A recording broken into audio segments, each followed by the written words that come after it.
So yo, and welcome back to AnythingEverything Bish, and in today's video we're going to be talking about the 1-1 draw Chelsea versus Southampton that happened yesterday.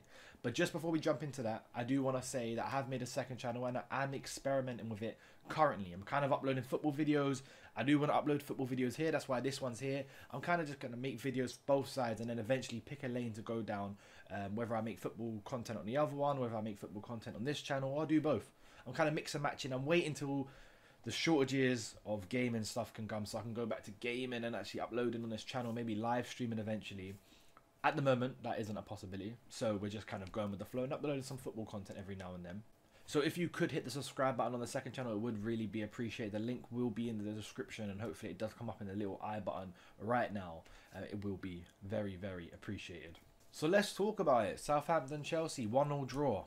I'm not a happy guy. I'm not a happy guy by any stretch of the imagination. 1-1 draw is a really bad result considering Southampton hadn't won in 6 games.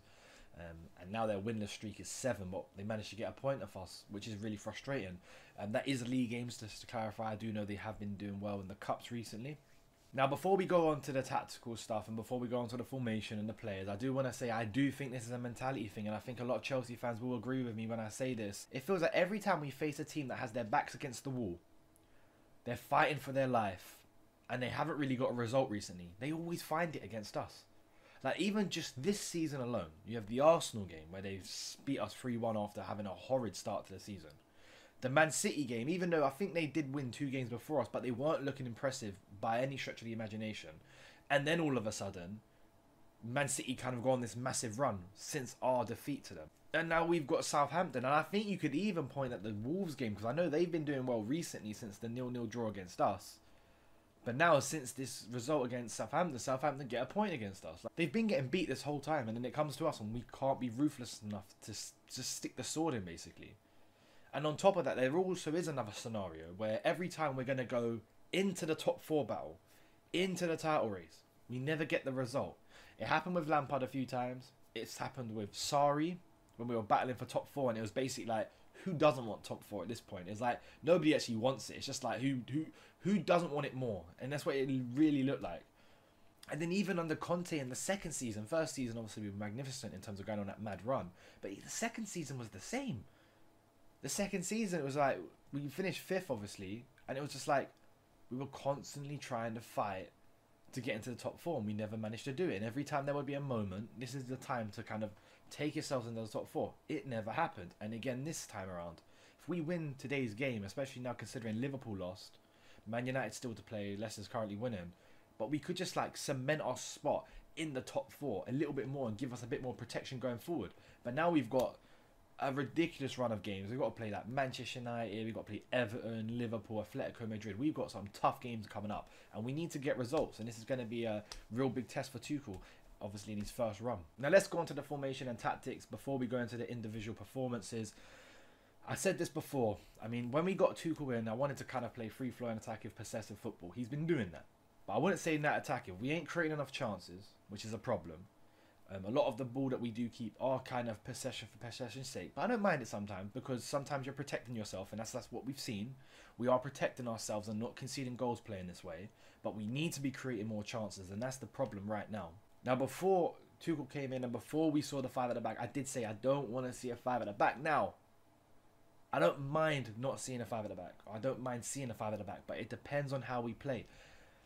Under Conte, you could arguably say we had one of the best managers who play 3 at the back or 5 at the back, however you want to determine it. You could say that there's a few managers up there with him, like Allegri and a few other kind of more Italian style based managers. We were ridiculous in that formation, and now Tuchel's playing that formation. I'm just like, I just feel like we're just a second hand version of that. Like, we'll never be as good as that. Maybe I'm wrong, you know, like that's how things get tried out and tested and new things happening. But at the start, we saw Hudson-Odoi go right wing back, but he weren't really operating in a right wing back. Offensively, he was more of a right winger / maybe right midfielder, and Azpilicueta would move over and cover right back. Defensively, he would get back, but he would kind of fill a position. It didn't really feel like a 5 at the back, even though it was. It was just fitting him into a position, and we were really offensive. And I didn't mind that. But yesterday, we ended up with Reece James and Marcos Alonso, our left back and right back. I know Alonso isn't technically, well, technically he's like a wing back, and I would say Reece James is more of a full back. But we've ended up with 2 defenders in our wing-back spots. And that's something I didn't want to see again, because it's rigid. I don't know, Alonso's not the most agile of players, and neither is Reece James, to be honest. I thought Reece James had a really good game though.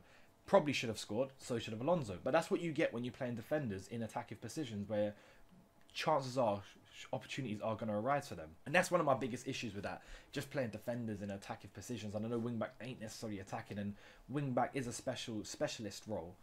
But I was actually happy with the way Hudson-Odoi was starting off, and the fact that they subbed him off, I'm not really a big fan of that, I'm not going to lie, because at the end of the day, nothing was working before that Tuchel. So, like, for him to say Hudson-Odoi wasn't working that well, I mean, I look at the team. We had one shot on target. If you let's exclude the penalty. We had 0 shots on target based on our midfield and our attackers. There was only 2 shots on target. That was by, I think, Rudiger and Zuma. Like, our 2 centre halves, and you would say, yep, set pieces. That's the only shots on targets we got. And if you look at Southampton, to be fair, they had 1 shot on target as well, and they scored it. I know they did hit the crossbar, and they nearly came close with another header that just looped over the bar. So it is a little bit of like a stat deceiver, would we say. But at the end of the day, 1 shot on target, and they scored it. So the tactics worked, in a sense, but we're just not creating enough. And that goes on to the defenders. Like, we've been saying about defenders at Chelsea for a long time, and I know Thiago Silva was meant to fix this problem this year, maybe next year. Centre-halves are not good. Like, for me, Rudiger, Zuma, very mediocre defenders. Azpilicueta, great defender, always has been. He is getting on in his years now, so you are going to start to see his form and his obviously quality dip a little bit. But we just haven't really got great defenders. Like, I think Reece James is a solid right back. He's going to learn and develop. Don't mind that. Alonso, he ain't a good defender, let's be honest. He's a left wing back, and even he has some marish games, even at left wing back. Chilwell, I'm a bit half and half of. He hasn't done well under Tuchel at the moment, so that is a big problem. And even Chilwell, as a defender, he isn't the greatest either. He's going forward great. So we need some centre-halves that's going to actually dictate the defence and lead. Zuma and Rudiger's not the answer to that, in my opinion. Maybe next to a great centre-back, like you see with the Van Dijks and Gomez and Van Dijk and Matip, or anything like that combination. You always generally have a great world-class centre-back with a good centre-back.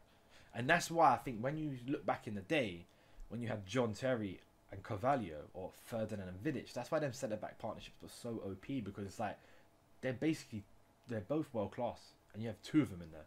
Let me just talk about a few individual performances just before I go. Marcus Alonso played terrible yesterday. I felt like he looked like a backup truck. He was unagile. He had no pace to him. He had a chance to score and he missed it.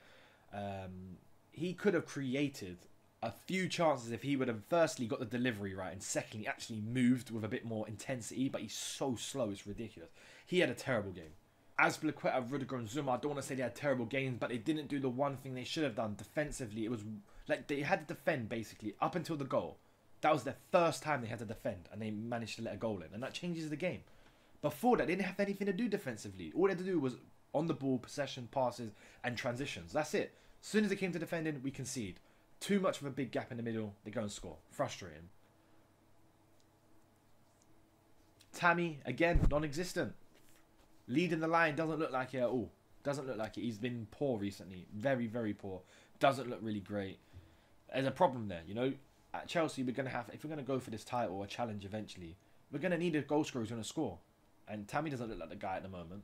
You know, all things can change, but he's been looking poor. And then on the other side, Werner, also, again, he's been looking poor.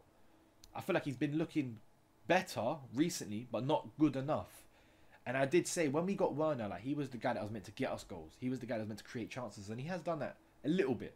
But he doesn't look like the player who's going to win you games, and that's the kind of player we need. A player's going to go, okay, tough game, 1-1, watch, I'm going to go and score. I'm going to win us this game. He doesn't look like that. He kind of looks like more of the, yeah, we'll just kind of vibe, and we'll just see how the game's going, and I might creep in and get, like, a penalty. I need someone to do, like, basically, I need someone to make the decision for me in terms of, like, I'll put a cross in, and hopefully someone will score, or I'll run and someone make the foul on me and I'll give away a penalty. He just lacks confidence or something. Maybe he isn't that type of player. But we'll see. He needs to start stepping up. He needs to be the difference maker. Kante. Kante's so weird because I think he has such a good game defensively. But going forward, he looked poor. And he's always has done. Like in formations where he has to take the ball and go forward and create chances. Or if he's got to give the creator more time and space. So he plays the passing. So he's like the third man. He gives that creator more time and like easy chances to create. He doesn't do it, but defensively he was amazing. I think he made like 7-8 tackles, 5 interceptions. He was on it. He kept winning the ball back. And that's one thing we did do really well. We were winning that ball back so much, but the counter-attacks weren't there, unfortunately. But Kante was a massive part of it. Him and Kovacic were a massive part of winning the ball and going forward. and James. Them three were immense in that. And then last we go to Mason Mount, who's been on top form recently. And then Mason Mount, I do have a critique of him. The only critique I have of him, he does make good passes and he does make keep, but sometimes it does feel like he just like he'll play a pass and they'll get a shot off and we'll get a chance. But if he played that pass a little bit better, we would get a clear chance. That's my only criticism. But other than that, he's been playing really well, Mason Mount. Energy levels, the movement he's been making, running into channels, creating mayhem for the opposition. And ultimately, he does win the penalty and he does convert it, which shows me he is stepping up. Like, he wants to be a leader in this team. He's not afraid of the occasion. He's trying to win us points and win us games. And I do like that. It's just about the formation and how we fit people and players in. Because we still got a lot of players that need to fit into this formation and actually start contributing, basically. But yeah, other than that, that's the kind of... I just wanted to list some stuff off. And like I said, the content is going to be here. I am going to start uploading a lot more frequently. As soon as I get stuff sorted out. As soon as I get, not just the equipment, more like the process, I would say. I would use the process firstly. So it's like easy to make thumbnails, easy to make this template, this, that. And not only that, how I want to make videos. I'm not sure how I want to do it yet. But I am going to think of it. I'm going to plan it. I'm planning all the time. So I am going to think about how I'm doing it. I've been really tired from work recently. I've been really struggling with that stuff like fatigue and tiredness and a lot of other things. So I am going to get around to it. So bear with me for that.